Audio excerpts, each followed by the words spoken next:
Bismillahirrahmanirrahim. Assalamualaikum warahmatullahi wabarakatuh.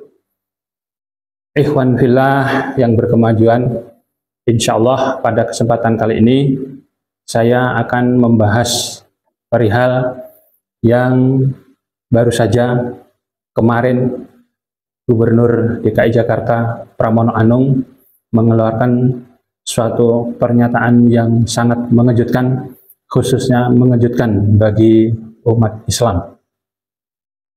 Namun sebelumnya kita coba lihat dulu sedikit ke belakang, bahwasanya untuk Pilkada tahun 2024 itu semua orang tahu, khususnya pemerhati politik dalam negeri, bahwasanya Pilkada serentak 2024 menjadi turunan dari Pilpres 2024 yang juga masih sangat terasa, baik jaraknya maupun rentang waktunya. Maka beberapa gejala yang ada di dalam Pilkada sungguh merupakan kemiripan-kemiripan terhadap gejala-gejala yang ada di Pilpres 2024. Misal tentang adanya koalisi Kim Plus dan kemudian pihak-pihak yang mengadakan perlawanan terhadap koalisi tersebut. Begitu juga terhadap para pendukung atau tokoh-tokoh yang ada di balik para pasangan calon gubernur di DKI Jakarta tersebut. Untuk Pilkada DKI Jakarta Gubernur sungguh sangat kentara dan sungguh sangat terasa. Bisa dimaklumi karena memang bagaimanapun DKI Jakarta adalah ibu kota negara Indonesia, sehingga gubernurnya menjadi sangat strategis dan menjadi sorotan, menjadi rebutan para politikus. Sampai kemudian kita mengetahui tokoh-tokoh yang kemarin di Pilpres terlibat sangat erat harus turun gunung untuk kemudian cawe-cawe di Pilkada DKI Jakarta. Anies Baswedan misalnya, jelas-jelas dia mendukung pasangan calon Pramono Anung dan Rano Karno yang diusung dari Partai PDI Perjuangan. Sudah sangat terang, sangat nyata Anies Baswedan berpihak di kubu PDI Perjuangan atau pasangan calon Pramono Anung dan Rano Karno. Padahal apabila kita perhatikan lebih dalam, Anies sesungguhnya merupakan, bisa dibilang, simbolisasi afiliasi politik Islam sesuai dengan Pilpres yang lalu. Namun pada Pilkada DKI Jakarta menjadi begitu mudahnya untuk membantu untuk berpihak ke Pramono Anung dan Rano Karno yang catatannya adalah dari PDI Perjuangan. Sedangkan kita ketahui bersama PDI Perjuangan terbilang jauh dari afiliasi politik keumatan. Itulah pragmatisme di dalam dunia politik. Sah-sah saja, meskipun secara moralitas ada catatan, tapi secara konstitusional tidak ada yang terlanggar. Kemudian juga ada kejutan dari Pramono Anung, ini pembicaraan setelah dia jadi gubernur, tentang apa yang dia sampaikan di saat momentum dia menerima penghargaan dari Dewan Kehormatan Adat Betawi. Dia menyampaikan bahwasanya sebagai seorang laki-laki, seorang bapak yang menganut monogami, dia mengeluarkan larangan kepada para ASN di Jakarta untuk tidak berpoligami. Dan dia mengungkapkan ada alasan utama, 3 alasan utama dia mengeluarkan pernyataan tersebut atau membuat keputusan tersebut. Pertama adalah dalam rangka untuk menciptakan atau membangun pemerintahan yang berintegritas. Yang kedua, dalam rangka untuk menciptakan pemerintahan yang profesional.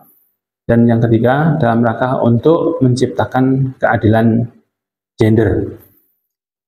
3 alasan utama ini nanti akan menjadi pembahasan kita agak di akhir-akhir. Sementara cukup dengan 3 alasan itu, Pramono Anung menyampaikan keputusannya tentang larangan poligami tersebut.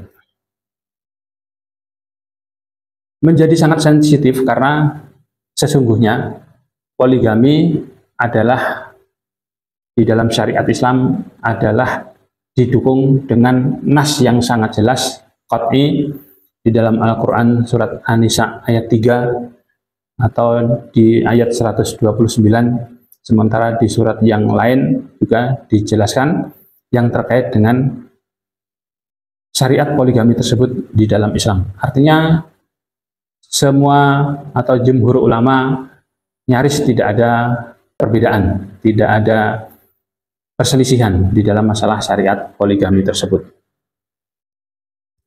Untuk konstitusi kita sendiri, sebenarnya tema poligami termasuk di dalam bagian bahasan sila pertama Pancasila, ketuhanan yang Maha Esa. Ini di dalam prakteknya memberikan keleluasaan atau dasar yang begitu luas untuk umat Islam Indonesia bisa melaksanakan keyakinannya, agamanya secara kafah atau secara menyeluruh. Dan ketuhanan yang Maha Esa sebagai sila yang pertama ini secara hierarkis menjadi jiwa sila-sila yang ada di bawahnya. Sila kedua, kemanusiaan yang adil dan beradab.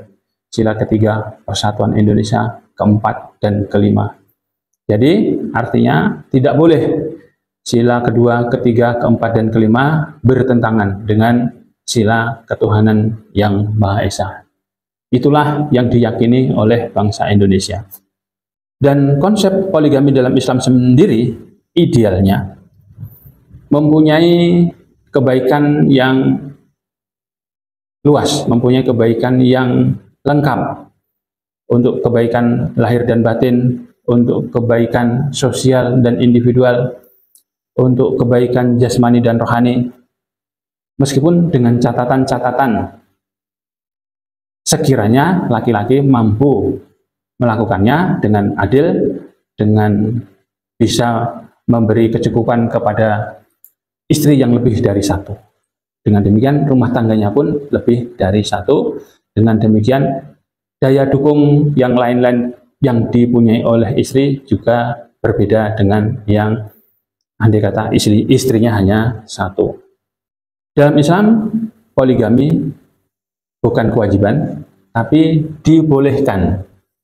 Sehingga ini juga menjadi catatan, bukan kewajiban, tapi dibolehkan dengan beberapa persyaratan-persyaratan. Di Jakarta, Pramono Anung menyampaikan, atau Gubernur DKI Jakarta menyampaikan, poligami dilarang hanya untuk di aparat sipil negara atau ASN atau pegawai negeri sipil. Meskipun demikian, tidak seluruhnya atau tidak berlaku bagi semua masyarakat atau warga Jakarta. Peraturan tersebut tetap harus kita cermati, tetap harus kita evaluasi, tetap harus kita kritisi. Meskipun sudah terbilang selektif, tidak seluruhnya, tidak semuanya kena, namun apabila kita nanti membicarakan implisitnya, itu bisa berakibat yang sangat mendalam, bisa sangat, saya menyebutnya mengerikan. Tapi itu nanti akan kita bahas agak di belakang. Maka dalam persoalan ini betul-betul mengejutkan bagi umat Islam. Maka persoalan ini tidak bisa kita anggap remeh, ini persoalan sensitif.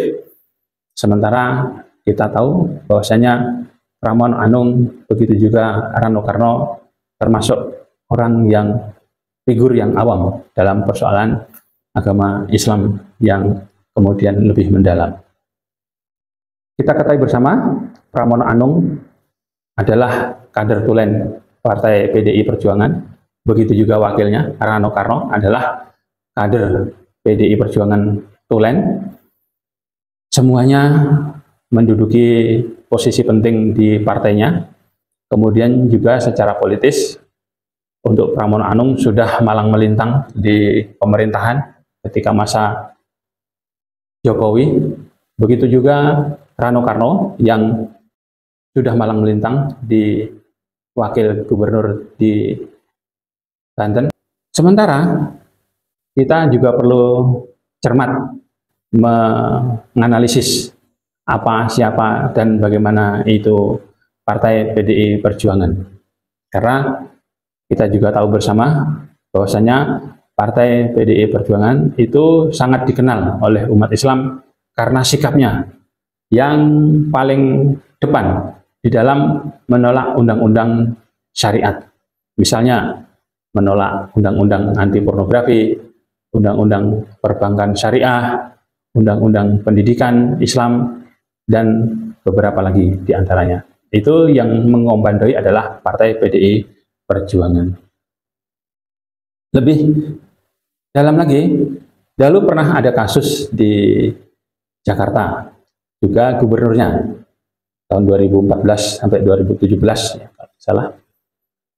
Basuki Cahayapurnama pernah pula membuat keputusan-keputusan yang sebenarnya hanya sepele, tapi bagi umat Islam ternyata permasalahan sensitif, yaitu dia banyak membatasi ruang gerak takbir keliling Idul Fitri ataupun Idul Adha.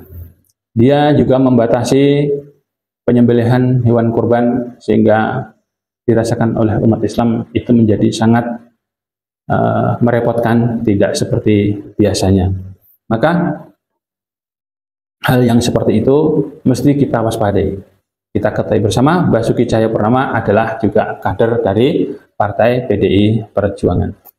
Bahkan untuk lebih waspada lagi, kita perlu berhati-hati. Bisa jadi apa yang disampaikan oleh Basuki Cahayapurnama pada masa lalu, juga yang sekarang adalah Pramono Anung, merupakan test the water. Artinya apa? Artinya bisa saja sekarang sekedar untuk dilepaskan, kemudian menunggu reaksi umat Islam seperti apa. Ketika Ahok ataupun Basuki Cahayapurnama membuat keputusan yang seolah membatasi takbir keliling, penyembelihan hewan kurban, mendapat reaksi keras, akhirnya kemudian keputusan itu juga ditarik kembali. Begitu juga untuk kasus Pramono Anung ini. Apabila nanti kita biarkan atau ini sampai lengah dari perhatian umat, tidak menutup kemungkinan kemudian akan meluas ke daerah-daerah lain, ke gubernur-gubernur yang lain, atau ke bupati-bupati atau wali kota di daerah-daerah lain, yang kemudian mempermasalahkan perundang-undangan yang bernuansa syariat, sebagaimana Pramono Anung mulai membatas-batasi ASN-nya untuk melakukan poligami. Yang tahap berikutnya bisa jadi test the water ini meluas kepada materinya, tidak melulu masalah poligaminya, tapi juga ke persoalan-persoalan lain yang mana itu menjadi arah atau kebijakan yang pernah ditempuh oleh Partai PDI Perjuangan tentang undang-undang yang bernuansa syariah. Kita ketahui bersama, tidak terlalu sulit memahami mengapa PDI Perjuangan mempunyai haluan politik yang terbilang jauh dari aspirasi ataupun afiliasi keumatan. Karena Partai PDI Perjuangan yang sekarang ini sesungguhnya kemarinnya adalah dari Partai PDI. Partai PDI yang berdiri sekitar awal tahun 1970-an adalah gabungan antara Partai PNI, Partai Murba, Partai IPKI, Ikatan Pendukung Kemerdekaan Indonesia, Partai Katolik, dan Partai Kristen. Dari nama-namanya kita sudah bisa menebak haluan ideologisnya, yang sekuler, yang nasionalis, bahkan ada yang sosialis. Maka sangat wajar apabila kemudian haluan ideologis Partai PDI Perjuangan ini jauh dari aspirasi afiliasi keumatan.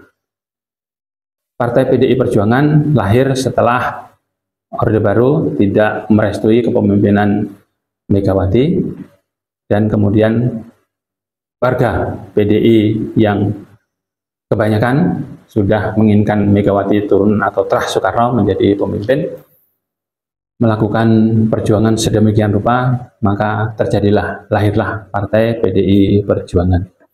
Itu kurang lebih gambaran latar belakang dari Partai PDI Perjuangan. Ada PNI-nya, kita mengerti PNI, ada gabungan-gabungannya yang mana semuanya itu jauh dari aspirasi atau afiliasi keumatan. Kembali ke materi yang kita bahas, keputusan Pramono Anung untuk melarang ASN berpoligami sebenarnya ada data real dari Badan Biro Pusat Statistik khusus untuk di Jakarta. Di Jakarta ada 2.800.000 rumah tangga. Dari jumlah 2.800.000 rumah tangga itu ada angka 14.300 perceraian. Kemudian dirinci dari perceraian-perceraian itu dari segi faktor-faktornya. Perceraian karena faktor tidak harmonis ada 9.400.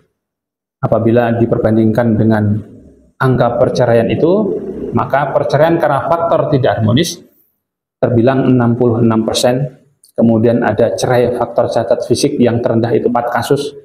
Kemudian ada cerai karena faktor poligami, itu ada angka 738 kasus. Apabila kita bandingkan dengan perceraian keseluruhannya itu 5%. Jadi ada 5% perceraian di DKI Jakarta yang berangka 5%. Artinya itu angka yang terbilang kecil. Apabila itu menjadi pertimbangan Pramono Anung, sesungguhnya apabila dibanding dengan yang tidak harmonis masih sangat jauh, yang jumlahnya 66%. Sedangkan faktor perceraian di DKI Jakarta itu ada sekitar 10 jenis, ada karena cacat fisik, ada karena KDRT, ada karena mabuk, dan seterusnya dan seterusnya. Yang terakhir sebagai penutup, maka untuk membahas persoalan poligami yang disampaikan oleh Pramono Anung ini, itu jelas persoalan sensitif bagi umat Islam. Kiranya perlu kita kembali kepada sila pertama Pancasila. Itu yang menjadi roh bagi semua fondasi, bagi semua sila-sila yang ada di bawahnya. Sila kedua, sila ketiga, sila keempat, sila kelima. Itu harus menjadi jiwa seluruh sila yang ada di bawahnya. Dan kemudian juga perlu ingat pembukaan Undang-Undang Dasar 1945, di mana bangsa Indonesia secara sadar sesadar-sadarnya dan secara jujur sejujur-jujurnya mengakui bahwasanya anugerah kemerdekaan bangsa Indonesia adalah berkat rahmat Allah Tuhan Yang Maha Esa. Ini mestinya menjadi peringatan bagi kita bahwasanya kita jangan sampai mengkhianati, bahwasanya kita ini mengaku adalah bangsa yang religius, bangsa yang bertuhan, bukan bangsa sekuler, bukan bangsa yang tidak bertuhan. Maka seharusnya jiwa-jiwa seperti itu, jiwa-jiwa religius, jiwa-jiwa transenden menjadi dasar bagi semua sila-sila yang ada di bawahnya.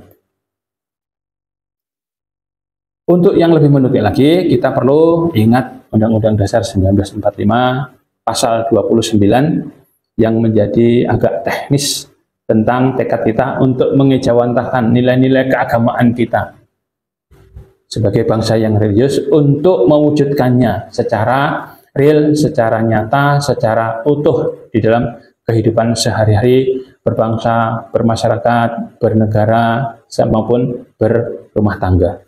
Kemudian juga jangan sampai Piagam Jakarta 1945 atau Juni 1945 itu kemudian menjadi kenangan pahit getir bagi umat Islam, di mana dengan kerelaan hati sila yang pertama kemudian diperingkas hanya menjadi ketuhanan yang Maha Esa, tanpa menyebut agama tertentu. Itu adalah dalam tanda kutip jiwa besarnya umat Islam dan pengorbanan umat Islam atau hadiah terbesar umat Islam bagi bangsa Indonesia yang kemudian kita sepakati bersama hingga detik ini. Yang terakhir terkait dengan tujuan dari Gubernur Pramono Anung melarang ASN untuk berpoligami, itu ada pesan implisit yang sangat perlu untuk kita perhatikan, di mana tujuannya adalah untuk menciptakan pemerintahan yang berintegritas. Jadi seolah-olah apabila kemudian ASN itu boleh berpoligami, poligami nanti akan menjadi kambing hitam terhadap tidak terciptanya pemerintahan yang berintegritas. Ini maka menjadi tuduhan yang sangat keji kepada syariat Islam, khususnya kepada syariat poligami. Kemudian yang kedua, ada tujuan untuk menciptakan membangun pemerintahan yang profesional. Maka secara implisit ada pesan bahwasanya syariat Islam poligami itu bisa menciptakan pemerintahan yang tidak profesional. Ini juga merupakan tuduhan yang sangat keji, tuduhan yang sama sekali tidak mendasar. Maka perlu hati-hati kalau kita analisis dengan tujuan dari Pramono Anung tersebut, yang mana itu bahkan diungkapkan di saat dia menerima penghargaan dari Dewan Kehormatan Adat Betawi. Dan kita ketahui adat Betawi notabene adalah Islam. Dan yang ketiga, tujuannya adalah dalam rangka untuk menciptakan keadilan gender. Jadi seolah-olah adanya syariat poligami tersebut bisa membuat kedoliman gender, bisa membuat ketidakadilan gender. Ini menjadi tuduhan sangat ngawur, sangat keji.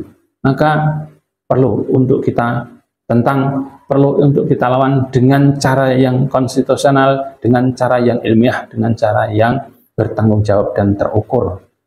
Maka sangat wajar kalau kemudian pesan implisitnya sedemikian sensitif karena memang ngawur, keji, dan kemudian kita juga menjadi tidak heran apabila kita melihat, tadi sudah saya jelaskan, siapa PDI Perjuangan yang sebelumnya adalah PDI dan gabungan dari Partai Murba, Partai IPI, Partai Kristen Indonesia, Partai Katolik Indonesia, dan PNI, yang notabene semuanya adalah nasionalis sekuler.